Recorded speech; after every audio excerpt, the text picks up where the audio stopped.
लोकशासन आंदोलन पार्टीचे मारुती नारायण जाधव आणि राजाभाऊ गुरुपाद दिंडोरे यांच्या विरुद्ध फौजदार ख्वाजा मुजावर यांनी विशेष दिवाणी न्यायालयात अब्रू नुकसानीचा दावा दाखल केला आहे। सोलापुरातील विविध शासकीय कार्यालयांमध्ये जाऊन अधिकारी व कर्मचाऱ्यांना त्रास देत असल्याचा आरोप असलेल्या लोकशासन आंदोलन पार्टीचे मारुती नारायण जाधव आणि राजाभाऊ गुरुपाद दिंडोरे यांच्या विरुद्ध विशेष दिवाणी न्यायालयात अब्रू नुकसानीचा दावा दाखल करण्यात आला आहे। फौजदार ख्वाजा मुजावर यांच्या वतीने ॲडव्होकेट प्रवीण शेंडे यांनी हा दावा दाखल केला असून त्यांनी याबाबत माहिती दिली आहे। 8 जून 2026 रोजी जाधव व दिंडोरे यांनी पत्रकार परिषद घेऊन फौजदार मुजावर यांच्या विरोधात खोटे व बदनामीकारक आरोप केल्याचा दावा करण्यात आला आहे।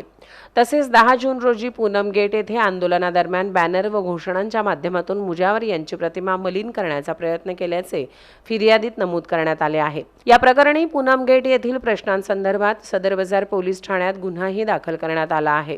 जाधव व दिंडोरे यांच्या विरुद्ध मोहोळ, विजापूर नाका, कामती आणि जेल रोड पोलीस ठाण्यांमध्ये विविध कलमांखाली गुन्हे दाखल असल्याचे सांगण्यात आले आहे। मारुती जाधव यांच्या विरुद्ध जिल्हा दंडाधिकाऱ्यांनी MPDA अंतर्गत कारवाईचे आदेश दिले होते। या आदेशाची अंमलबजावणी फौजदार मुजावर यांनी केली होती। त्यानंतर जाणीवपूर्वक बदनामीकारक आरोप केल्याने हा दावा दाखल करण्यात आल्याचे ॲडव्होकेट शेंडे यांनी स्पष्ट केले आहे।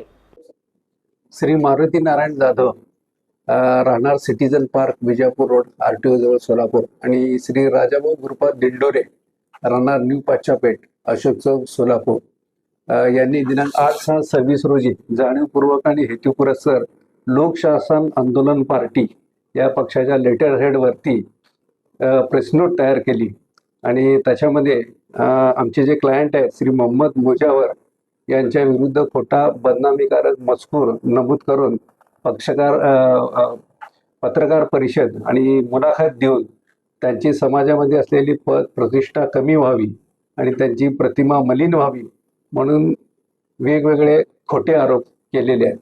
आणि दिनांक 10/6/2026 रोजी पूनम गेट, सोलापूर या ठिकाणी हलगी वाजवून स्वतःच्या अंगाला झाडाचा पाला लावून आणि त्या ठिकाणी मोठं बॅनर लावून त्या बॅनरवरती आमचे जे क्लायंट आहेत मुजावर त्यांचा पोलीस वर्दीमध्ये असलेलं पोस्टर लावून त्याच्या बाजूला बदनामीकारक मजकूर लिहून त्यांची समाजामध्ये असलेली पद प्रतिष्ठा आणि अब्रू कमी व्हावी म्हणून त्यांच्या विरुद्ध स्लोगन दिले, इंटरव्ह्यू दिले आणि या सगळ्याच्या ह्याच्यामधून आमच्या पक्षकारांची जी काही बदनामी झाली त्या बदनामी झाल्याच्या कारणाकरन नुकसान भरपाई मिळावी आणि त्यांनी जाहीर माफी मागावी म्हणून सोलापूर येथील न्यायालयामध्ये अब्रू नुकसानीचा दावा दाखल केलेला आहे।